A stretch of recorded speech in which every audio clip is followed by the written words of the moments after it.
Hey guys, and welcome to another Dr. G show. I got a special guest here with me today. His name is Sir Hessner. I want to say, Sir Hessner, welcome to the show. Yeah, it's good to be back. Nice, good. I had him on the first time on the show where we discussed a very humorous but serious topic, where we talked about Shaman Cooper's size. But that was a very, very good topic. Yeah, but today he's got a personal testimony.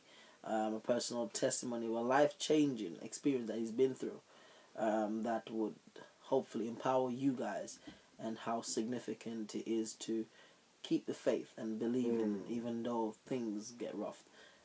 So he will tell us about this island boy becoming a city man.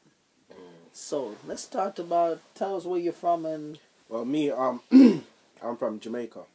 I never know what Jamaica lies. And I was from this place called Plowden, in the countryside. And now, as I say countryside, I mean there wasn't much people around. So in a way, when it come to me having talking to someone and showing myself to someone, I didn't know that. I didn't know how to do it. Because it's not like in the town where you had people there and blah blah blah. it's different. It was very different. But anyway, that's where I was from. Now, I was life there was very, at that age I was 4. I was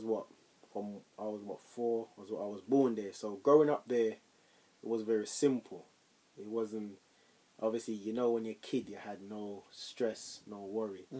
That BB, the internet, the Facebook thing, this girl that I talked to. Yes.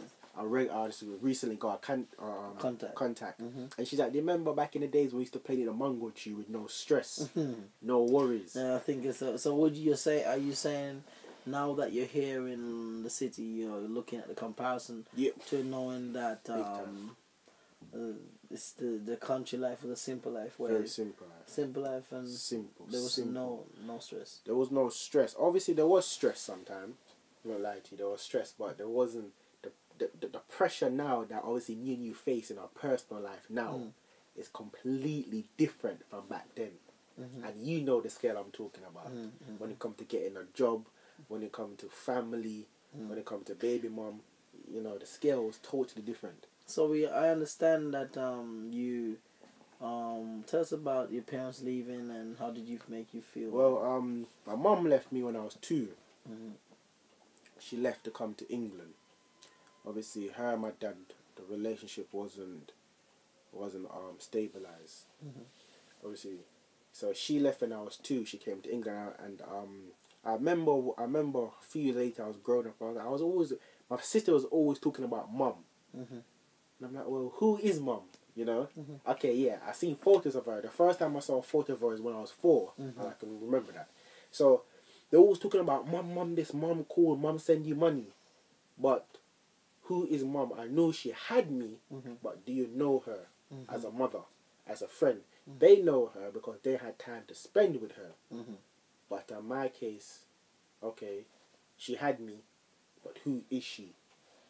And would you say because of the lack of that parental figure in your life, would you say that somewhat damaged your childhood and made the decisions that you made alone? In a way, but in a way you only have yourself to blame. In a way, we all do. But in a certain degree, the parental figure is very important. It's very important. For example, my mom left when I was 2, and then my dad left when I was 9. You see what I mean? So technically, I didn't from 1 to 10. Didn't really have a parents. So and those were the years that you needed. You need it. So when you fell over and you cut your foot, mommy, I remember the girl was talking to me. So I said, "Do you remember when you fell out the mango tree and it's asking for your dad?" Yeah. But he wasn't there. You see me? So I never really had the parents there to support me. When I fell over and scraped my knee, I had to get up and walk by myself. I brush it off, even though I'm bawling out eyes tight. I had to do it myself. So the simple life, it was a peaceful life. I'm from Montserrat, so I know about the simple life. But take us on that journey where you found out you were coming to England and you were coming to the city, the big city, London. So tell us about that. I found out when I just hit 9. Found out my mum, she took over my 2 sisters. and I found out that I was the next one to go. Anyway, now packed my stuff. Remember, I had Timberland boots. First time I bought some Timbs, I had them. So packed my stuff, sent me off to the airport. First time something went wrong with a ticket, so I had to come back home. So I was like, okay, fine. And then 2 weeks later, the taxi came for me again. So, you know, pack my stuff already. Say, yeah, I'm gonna meet mum now. I know my mum is. I'm gonna meet her. Pack my stuff now. Got on the plane, and there this waitress kept forcing me to eat broccoli. That's why I don't like broccoli. I remember that. Keep forcing me to eat. Like, literally forced me to eat. You don't want it. I don't want it. But anyway, now came off the plane, and like as soon as the plane door opened, I just felt the breeze just hit my face. It's so cold. Because we came in December. So the first thing I remember was just the cold breeze on my face. So the England winter cold. That's the first thing. It gave you a good welcome. Me a welcome. That's the first thing I experienced. A good cold welcome. Yeah, so I got off the plane now, and I was going down the stairs. I realized that my feet was getting colder and colder and colder. And now I'm from a hot country. Yeah. So I don't know what's happening. I'm saying, well, how come it's so cold? How come it's so cold? What go on? No. So as a kid, you know, the cold was just slapping you on my ears and my feet. I'm saying, Mommy, how come it's so cold? So you came to England, and here it was new environment, new school, environment, and I had to change. New school. So tell me, how did you adjust to the change being here? And obviously, now you went into prison, and we're gonna talk about that story. But how was the change so impacted on the decision that you made? It took me a while to change, because you know why? Although I came to meet my mum, it wasn't really close. So I had to change on my own in a certain degree, and it was quite scary. Yeah. It was quite scary. So I had to change in a certain degree, which it was quite a lot of pressure, to be honest. I mean, fair enough, I had my mum, and we live in the same house, but I couldn't talk to her about the problems. Why? Because I don't really know her. So I had to change by myself, even though I had my mum. Yeah. And it took me a while. It didn't take overnight. Took me a good long time. I went primary school. So tell me about the teenage years, secondary school, teenage years. The teenage years was very... I didn't really have my teenage years. I'm going to explain why. I didn't really have my teenage years. I didn't really experience teenage years as a teenage should. I didn't really experience, because I had a baby at a young age. Okay, so you were a father. I was a father at a very young age. How old were you? I was 16 then, 16. So I had to change to a next level now, which I didn't knew I could, because I never had a father to show me that. I mean, I had my stepdad, and he showed me a lot of things. He's a very smart guy, and thank the Lord for him. That, But I had to change. I was 16, and I remember when the girl said, "Okay, I'm pregnant," and I remember this. I told you this. I was like, I remember, like, look, I have to skip teenage years. And you're like, yeah, I have to skip teenage years. I remember when you told me that, and I'm like, wait, hold on. What do you mean skip teenage years? And you're like, you have to skip teenage years. And I was like, Gershon, what do you mean I have to skip teenage years? I remember you sat down, you talked to me, and was like, obviously you're a dad now, you have to do stuff different. So in a way, that talk kind of gave me a booster, and like, yes, alright, there's someone here who would actually help you. Although you have a different household, if you come here, I will help you. So when you talk, when you had a conversation with me, I was like, okay, let me listen. You know, let me listen, and let me see where this guy is taking me, where his point of view is going, and what he's trying to show me. And then, remember when you keep telling me, either you can't have 1 foot in and 1 foot out, it's either both foot in and both foot out. And I took that on in the sense of being a father. Although I didn't know how to be a father. You were fully, totally dedicated. Because you said either 1 foot, you said you can't have 1 foot in and 1 foot out. And I took that upon the board, and I'm going to have 2 foot in to become a father.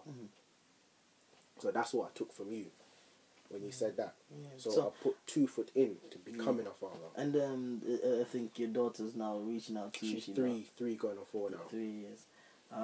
Unfortunately, you had you were still struggling a lot of things with some delinquency that you happened. My personal self I was struggling with because I'm only 16. Yeah. You know, some kids they have their family, their mom and dad there, and they choose to abuse it. Yes. You know, they have their mom trying to talk to them, their dad trying to talk to them, and they don't listen. And I was desperate for that. And you needed that. And I think sometimes people don't understand how important the father and mother is in their life. Very important. And they have to really, especially having a good caregiver, and how responsible that is, and how we have to be able to take that responsibility when you become a father and leaving a good example out there for them. And as I'm sure now you've looked back on your life and you want to be that good example for your father. I think, you know, sometimes, you know, in life teaches a lot of lessons.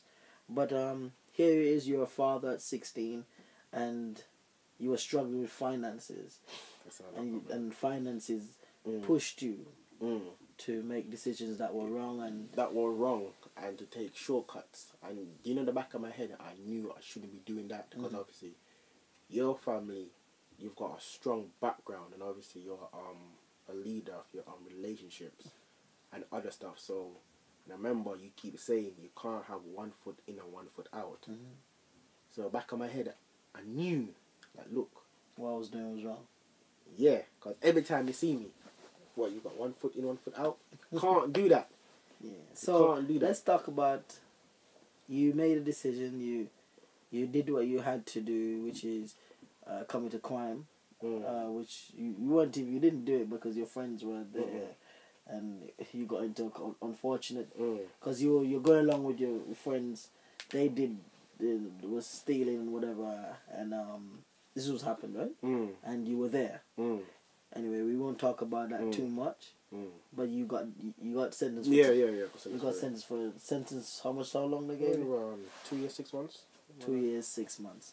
And whatever this case was, it was a dramatic case. Yeah, dramatic case. Yeah. So they put you in prison. So I want to talk about the experience in prison.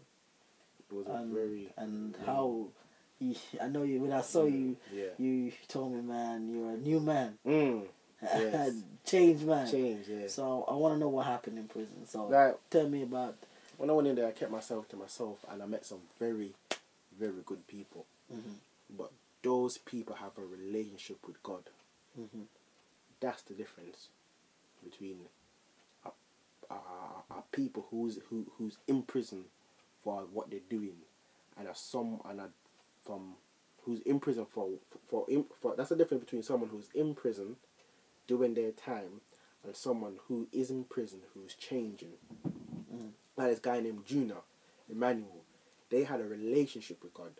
Like they wanted to know him. They had a thirst. They had a desire. They had a need. They had a crave for God.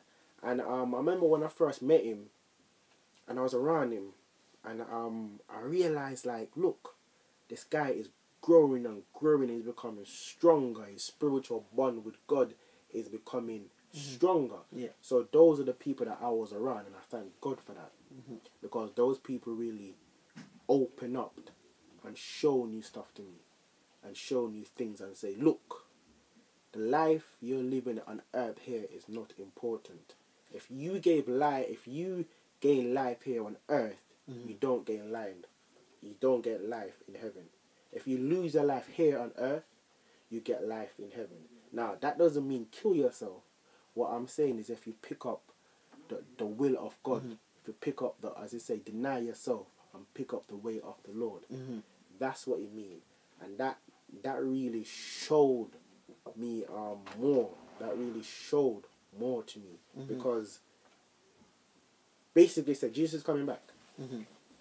And see, so you finally get the message. The message of life. 1 foot in and that's when I find that. That's when it clicked. Tell us about. That's when it clicked. Tell us about that change that night. That change that night that you went to the bedroom, and tell me about the. Because that night he was keep talking to me. I was like, look, and then he was like, look, Sahesna is one or the other, and I was like, wait, hold on. Gershom said the same thing, and you don't even know Dr. G, and you're saying the same thing. Well, it's serious, and then that's when it really hit me, and I was like, okay, look, Gershom's been saying this for years. Okay, it's serious now because I'm how many miles away from you, and the same word is coming out another human being mouth that you don't know, and that was the look, the turning point. I'm serious. He is. You need to make a decision. So tell us about that cold night in the prison when he asked. I remember the experience of the change. It was. I don't know what made me ask. Anyway, I went to Junior because Junior guy he holds Bible studies. 15 minutes. That's all he asks. Anyway, now so I went there and he was talking about something completely different. And then after the Bible studies, he said, "So what?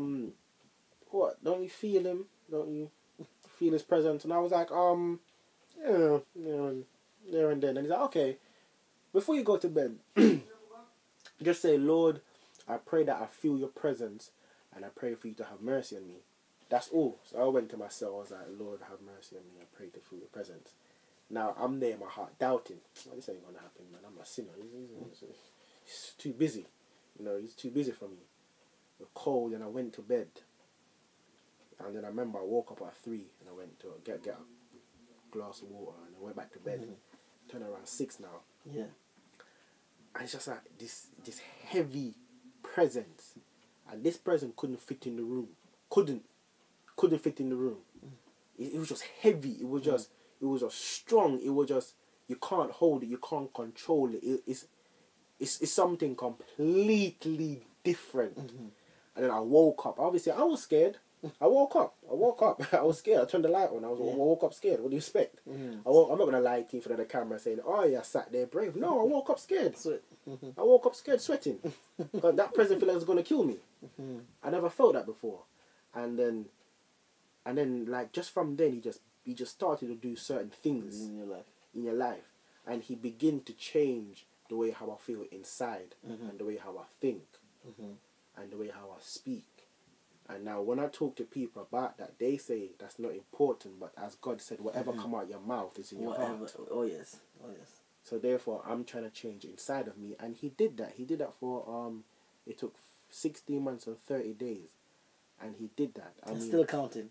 I'm still counting because I know I want to change because the stuff I'm still working on the stuff still I need to fix in my life. But I would say, that testimony is amazing because it's like 1 foot in, 1 foot out. But I gotta tell you this: now is where the test begins. Yes. Now is where the challenge begins. Yeah. Now is where you finally accepted to keep 1 foot in and keeping it in and not worrying. Both feet in. Both feet in now. And once you keep both feet in now, your whole life will then change. And everybody around you is going to start looking at you differently. So, I mean, tell us about how it's been outside of prison since you've been out. What's the experience been like? And the experience, because when I was in prison, I wanted to get out. So I had my mind focused on outside. I had my mind focused and look, I want to come out. I want to be back to my family. I want to go to church. That was the first thing. I want to go to church. And you've been going to church. Yeah, you see me. I want to go to church. I Yes, want to pray. Praise, I want to read the Bible. I want to be around. Because listening to one CD and it says... And you're doing it. And it said, the guy says, be around people who have a spiritual relationship with God. You heard? Now, that's what I want to do. I mean... And I'm doing it. I'm doing it. And I know I can do more. I could change certain stuff about me, the way how I see.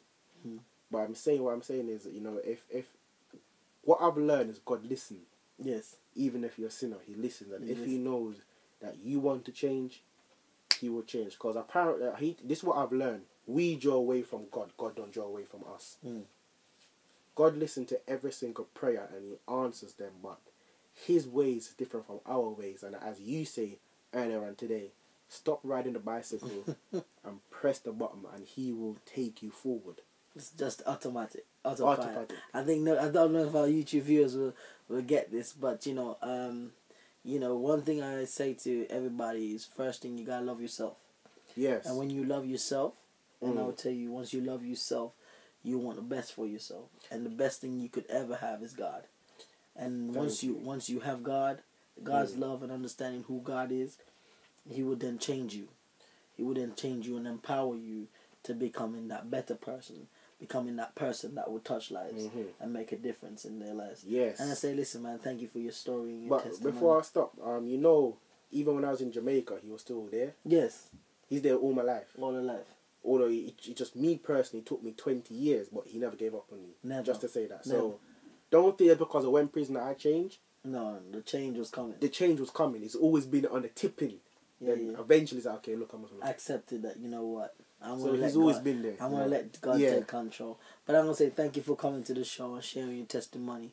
And I was going to say to you, if ever you need encouragement, Dr. G is here. Yeah, he's right here. He certainly encouraged me. He certainly helped me. He certainly, pointed me in the way. I'm going to say to you that it's about loving. Love is the key. Yes. And we accept that we are loved. Mm. And your parents weren't there, but you found a family and you found people that God put there in your life to play the part that they needed to. Now I'm on the verge of building a relationship with my mum. So thank to God, So thank you very much. Thank you for coming to the show, and thank you very much. Thank you very much.